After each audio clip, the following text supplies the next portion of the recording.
Hello everyone, welcome back to SamMobile. Daniel here. I've had the Tab S9 Ultra now for about 2 weeks. I have been using it for a wide variety of my productivity and my workflow, entertainment, and I have a lot of thoughts. Before we get into the review, let's break down some of the specs. And I know specs don't tell the whole picture of a device in terms of its day-to-day usage and things like that, but they do give us a bit of a base to sort of start the conversation about what the advancements and what it will be like to use this thing. Firstly, and most importantly, it has the Snapdragon 8 Gen 2 for Galaxy. They upped the storage options to 256GB as a base with 12GB of RAM, but you can configure it with 16GB of RAM and up to 1TB of storage. It also still has micro SD card expansion as well. The big call out here is it now has an IP68 design. Big. Its display is a Quad HD plus Dynamic AMOLED 2X display, which is now adaptive in terms of its refresh rate. Last year's Tab S8 Ultra was fixed to 120Hz. This display is also now brighter, which is going to add to the entertainment experience when watching content. The audio experience adds to that as well, as we have improved speakers. It is a design that is of familiarity to Samsung users and Tab S8 Ultra users in particular. But if we're being honest, Samsung would have been mad to throw this design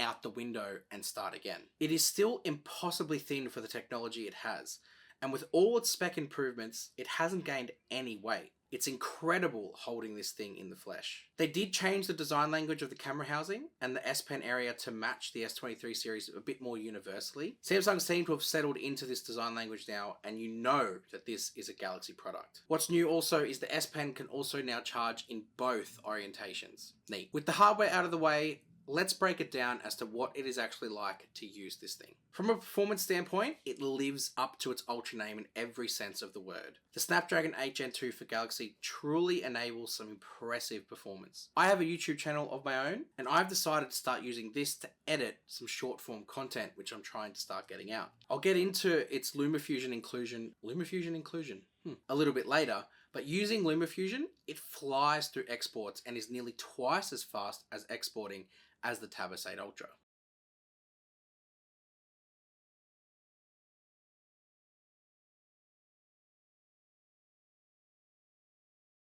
What also helps with content creation is the nearly 3 times as fast quick share speeds. I shared a file to both the Tab S8 Ultra and the Tab S9 Ultra, and the variance in speeds was staggering.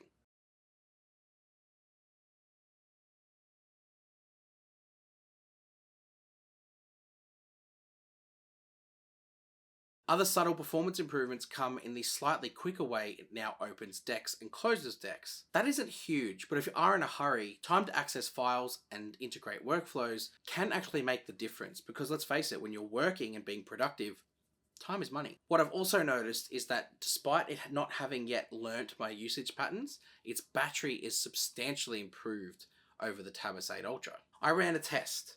I used the Tab S8 Ultra and the Tab S9 Ultra side by side for over a day, performing the exact same tasks and coming off the charger at the exact same time. My findings were that the Tab S8 Ultra, with the exact same usage, had over a 10% variance in battery compared to the Tab S8 Ultra. So once it learns my usage patterns, look out. It's only been a week, so I won't make any bold claims as yet, but there is going to be a case to be made that this is the best all-round tablet that you can get right now. The reason I say this is because whilst it's exceptional at productivity, and if you have the keyboard cover which you can purchase separately, you can truly turn this into a laptop replacement. But even with all that productivity stuff, it's also got unmatched and unrivaled entertainment capabilities. Samsung has made the display on the Tab S9 Ultra even better than the universally praised Tab S8 Ultra. The two things that the display was lacking was a brighter panel, especially outdoors, and an adaptive refresh rate. The Tab S9 Ultra gets both of those improvements. But more importantly, for entertainment purposes, its speakers are now 20% louder or larger compared to the Tab S8 Ultra, as you can hear right now. I want to explore a little bit about my personal usage, just to give you a bit of context as to where this information and this review is coming from. Then we're going to dive into the actual option, because this thing is perfectly positioned for that type of stuff. And then of course, we'll wrap it up. And I want to answer the question, with the Tab S9 coming out, Should you just get this instead? The Tab S9 Ultra ships with Samsung's One UI 5.1.1, which is what they traditionally launch at the back end of the year, the 0.1.1 release. It is full of nifty software tricks and multitasking improvements. The first thing to notice is some updated taskbar features, namely that you can now add up to 4 apps in the recent section of the taskbar. For myself, this is a huge improvement, particularly because last year I felt the 2 was limiting. A lot of people, when they're using a device like this, they want the option to be using and jumping back and forth between a multitude of different apps. So having this 4 sit there at the bottom, a lot of people will take advantage of that because they will be jumping back and forth between more than just 2 apps in particular. You can now also drag apps that are in pop-up view onto the side into a tab. Nifty. Other software improvements come in the form of partnerships. Samsung are fully aware that Android tablet space isn't well supported when it comes to applications being available or even optimized. So Samsung are working very closely with a number of partners that have previously only been available on iPadOS. Preloaded onto the Tab S9 Ultra is GoodNotes, LumaFusion, and Clip Studio.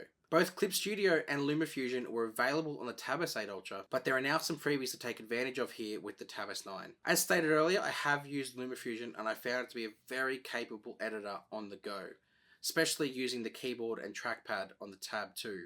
It's great. I've gotten this far into the view without even talking about the S Pen. It is here and it is useful and as fun as ever. I didn't end up ordering the matte finish paper-like cover for the Tab S9 Ultra, but I did get to try it out at Samsung's launch event. And if you are someone who draws and writes religiously, this would be a must-have accessory because it truly does transform how you use it and how you use the S Pen. Overall, I am of course enjoying my time with the Tab S9 Ultra.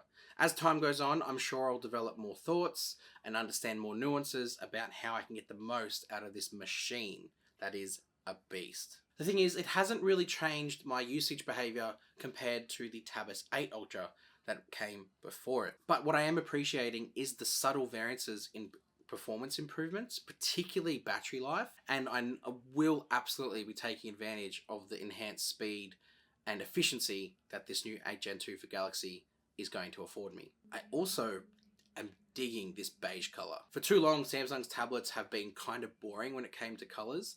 They did have the Mystic Bronze for the Tab S7 a couple of years ago, but the Tab S8 one was a little bit boring. So I'm very excited by this color. I just wish the keyboard cover matched it. Thank you for watching SamMobile. Don't forget to like this video, subscribe to us. This is your ultimate destination for Samsung news, reviews, and any updates that come in the form of Samsung. Also, go check out our website for comprehensive app updates, reviews on products, software, anything that you might think of, it's going to be on our website. See you in the next video.